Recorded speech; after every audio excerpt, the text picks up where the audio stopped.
Hello everybody, it's Lilium. Today I'm coming at you with another creepypasta for the otherwise very warm and cuddly Christmas time.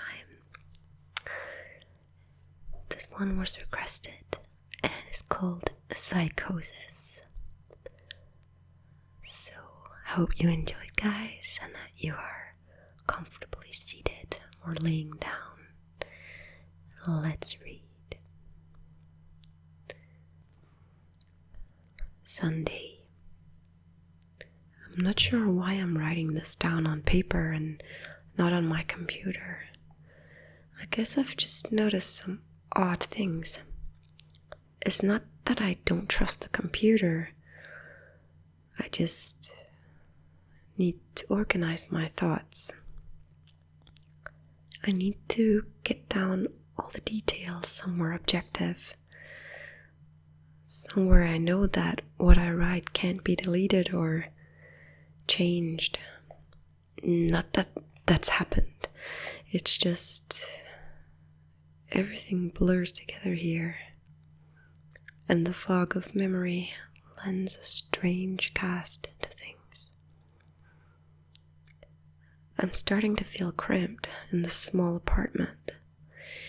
Maybe that's the problem. I just had to go and choose the cheapest apartment, the only one in the basement. The lack of windows down here makes day and night seem to slip by seamlessly. I haven't been out in a few days because I've been working on this programming project so intensively. I suppose I just wanted to get it done. Hours of sitting and staring at a monitor can make anyone feel strange, I know. But I don't think that's it. I'm not sure when I first started to feel like something was odd.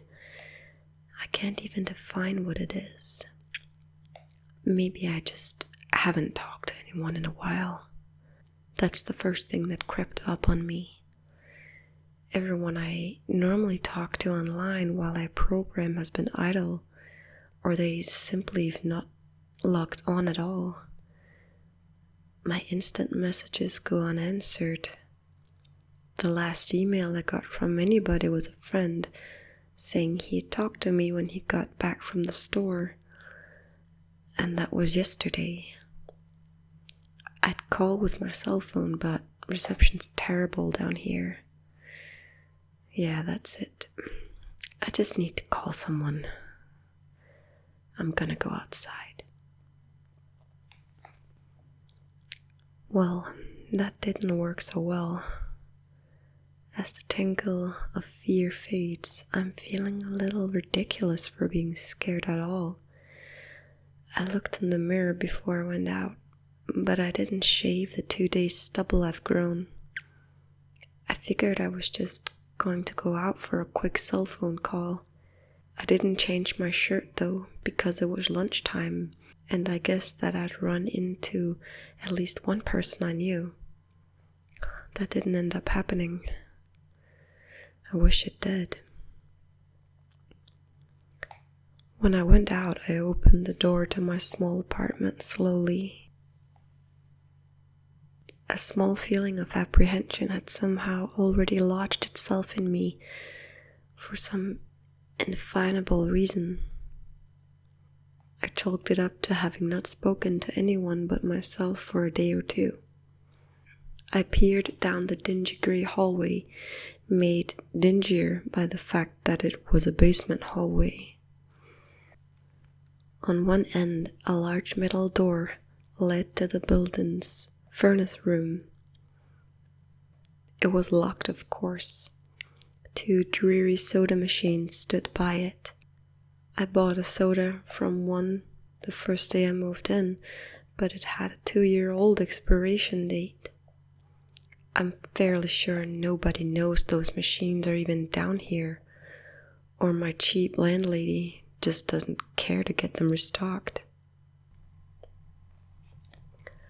I closed my door softly and walked the other direction, taking care not to make a sound. I have no idea why I chose to do that, but it was fun giving in to this strange impulse not to break the droning hum of the soda machines, at least for the moment. I got to the stairwell and took the stairs up to the building's front door. I looked through the heavy door's small square window and received quite the shock. It was definitely not lunchtime. City gloom hung over the dark street outside, and the traffic lights at the intersection in the distance blinked yellow. Dim clouds, purple and black from the glow of the city, hung ahead. Nothing moved, save the few sidewalk trees that shifted in the wind. I remember shivering, though I wasn't cold. Maybe it was the wind outside. I could vaguely hear it through the heavy metal door. And I knew it was that unique kind of late night wind, the kind that was constant, cold and quiet, save for the rhythmic music it made as it passed through the countless unseen tree leaves. I decided not to go outside. Instead, I lifted my cell phone to the door's little window and checked the signal meter. The bars filled up the meter, and I smiled. Time to hear someone else's voice, I remember thinking, relieved. It was such a strange thing to be afraid of nothing. I shook my head, laughing at myself silently. I hit speed dial from my best friend Amy's number and held the phone up to my ear. It rang once, but then it stopped. Nothing happened. I listened to silence for a good 20 seconds, then hung up. I frowned and looked at the signal meter again. Still full. I went to dial her number again, but then my phone rang in my hand, startling me. I put it up to my ear. "Hey," said a clear male voice, obviously college age, like me. "Who's this?" "John," I replied, confused. "Oh, sorry, wrong number," he replied, then hung up. I lowered the phone slowly and leaned against the thick brick wall of the stairwell. That was strange. I looked at my received calls list, but the number was unfamiliar. Before I could think on it further, the phone rang loudly, shocking me yet again. This time I looked at the caller before I answered. It was another unfamiliar number. This time I held the phone up to my ear, but said nothing. I heard nothing but the general background noise of a phone. Then a familiar voice broke my tension. "John?" was the single word in Amy's voice. I breathed a sigh of relief. "It's you," I replied. "Who else would it be?" she responded. "Oh, the number, I'm at a party on 7th Street and my phone died, just as you called me. This is someone else's phone, obviously." "Oh, okay," I said. "Where are you?" she asked. My eyes glanced over the drab white washed cylinder block walls and the heavy metal door with its small window. "At my building," I sighed.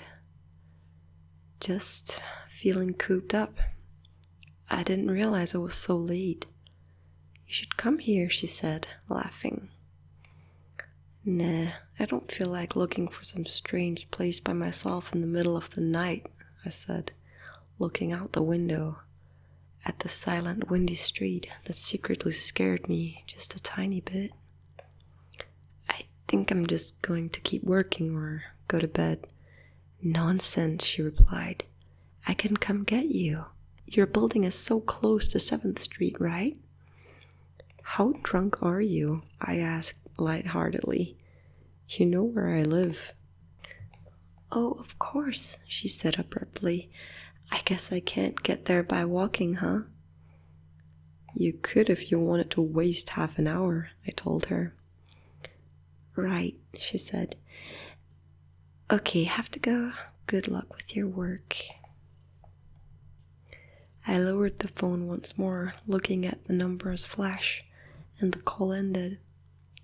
Then the droning silence suddenly reasserted itself in my ears.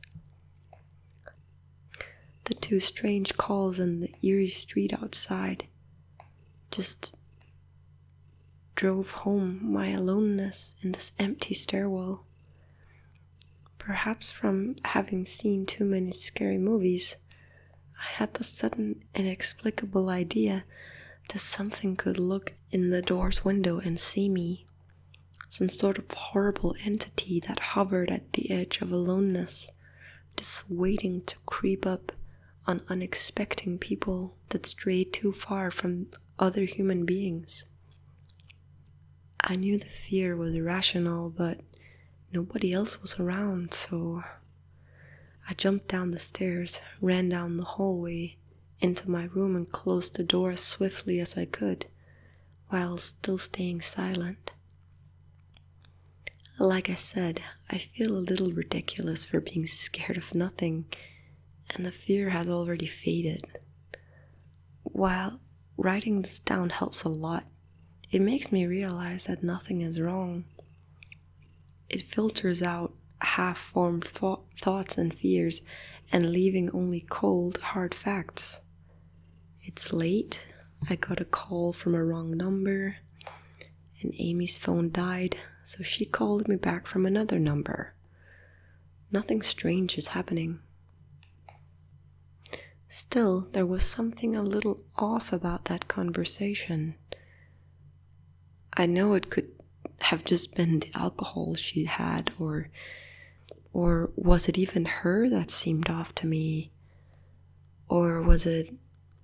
Yes, that was it. I didn't realize it until this moment, writing these things down. I knew writing things down would help. She said she was at a party, but I only heard silence in the background. Of course, that doesn't mean anything in particular, as she could have just gone outside to make the call. No, that couldn't be it either. I didn't hear the wind. I need to see if the wind is still blowing. Monday. I forgot to finish writing last night. I'm not sure what I expected to see when I ran up the stairwell and looked out the heavy metal door's window. I'm feeling ridiculous. Last night's fear seems hazy and unreasonable to me now. I can't wait to go outside into the sunlight. I'm going to check my email, shave, shower, and finally get out of here. Wait, I think I heard something. It was thunder. That whole sunlight and fresh air thing didn't happen. I went out into the stairwell and up the stairs, only to find disappointment.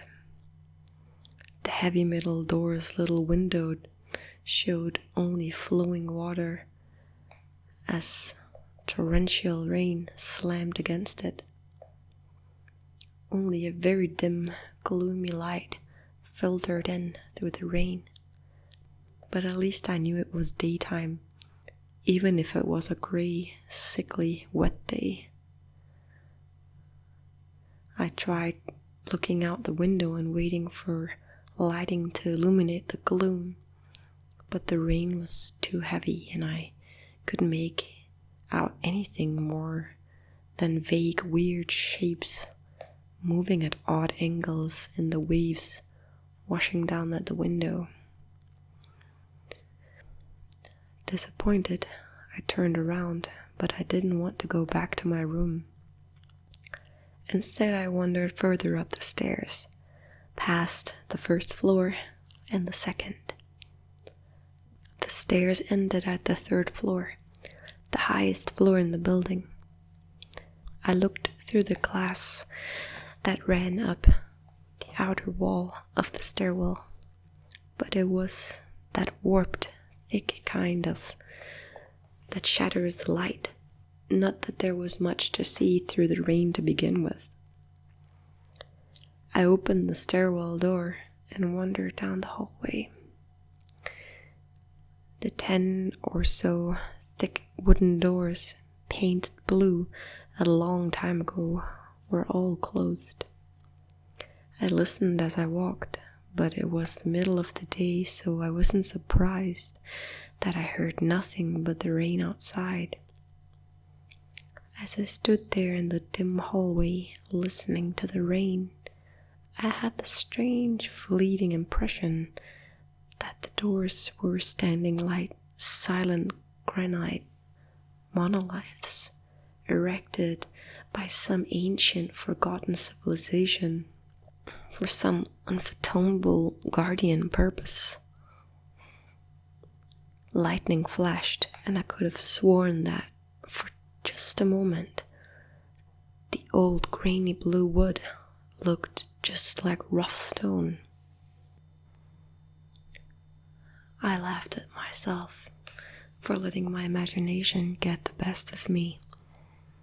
But then it occurred to me that the dim gloom and lightning must mean there was a window somewhere in the hallway. A vague memory surfaced, and I suddenly recalled that the third floor had an alcove and an inset window halfway down the floor's hallway. Excited to look out into the rain and possibly see another human being, I quickly walked over to the alcove, finding the large, thin glass window. Rain washed down it, as with the front door's window, but I could open this one. I reached a hand out to slide it open, but hesitated. I had the strangest feeling that if I opened that window, I would see something absolutely horrifying on the other side. Everything's been so odd lately. So I came up with a plan, and I came back here to get what I needed. I don't seriously think anything will come of it, but I'm bored. It's raining, and I'm going stir crazy. I came back to get my webcam. The cord isn't long enough to reach the third floor by any means, so instead I'm going to hide it between the two soda machines in the dark end of my basement hallway, run the wire along the wall and under my door, and put black duct tape over the wire to blend it in with the plastic strip that runs along the base of the hallway's walls. I know this is silly, but I don't have anything better to do. Well, nothing happened. I propped open the hallway to stairwell door, steeled myself, then flung the heavy front door wide open and ran like hell downstairs to get to my room and slammed the door. I watched the webcam on my computer intently, seeing the hallway outside my door and most of the stairwell. I'm watching it right now and I don't see anything interesting. I just wish the camera's position was different so that I could see out the front door. Hey, somebody's online. I got out an older, less functional webcam that I had in my closet to video chat with my friend online. I couldn't really explain to him why I wanted to video chat, but it felt good to see another person's face. He couldn't talk very long, and we didn't talk about anything meaningful, but I feel much better. My strange fear has almost passed. I would feel completely better, but there was something odd about our conversation. I knew that I've said that everything has seemed odd, but still, he was very vague in his responses. I can't recall one specific thing that he said. No particular name or place or event. But he did ask for my email address to keep in touch. Wait, I just got an email. I'm about to go out. I just got an email from Amy that asked me to meet her for dinner at the place we usually go to. I do love pizza, and I've just been eating random food from my poorly stocked fridge for days, so I can't wait. Again, I feel ridiculous about the odd couple of days I've been having. I should destroy this journal when I get back. Oh, another email.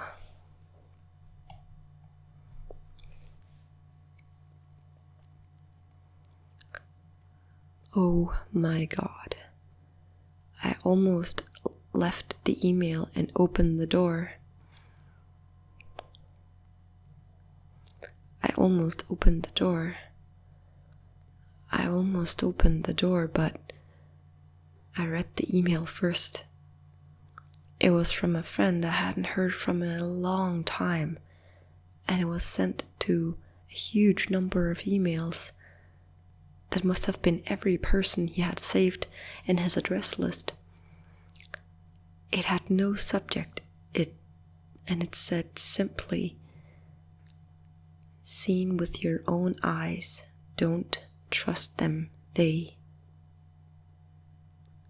What the hell is that supposed to mean? The words shock me, and I keep going over and over them. Is it a desperate email sent just as something happened? The words are obviously cut off without finishing. On any other day I would have dismissed this as spam from a computer virus or something. But the words, "Seen with your own eyes." I can't help but read over this journal and think back on the last few days, and then I realized that I have not seen another person with my own eyes or talked to another person face to face. The webcam conversation with my friend was so strange, so vague, so eerie. Now that I think about it, was it eerie? Or is the fear clouding my memory? My mind toys with the progression of events I have written here, pointing out that I have not been presented with one single fact that I did not specifically give out unexpectedly. The random wrong number that got my name, and the subsequent strange return call from Amy, the friend that asked for my email address. I messaged him first when I saw him online, and then I got my first email a few minutes after that conversation. Oh my God. That phone call with Amy. I said over the phone, I said that I was within half an hour's walk of 7th Street. They know I'm near here. What if they're trying to find me? Where's everyone else? Why haven't I seen or heard anyone else in days? No, this is crazy.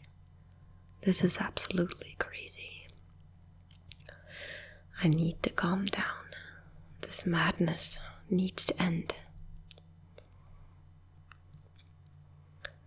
I don't know what to think.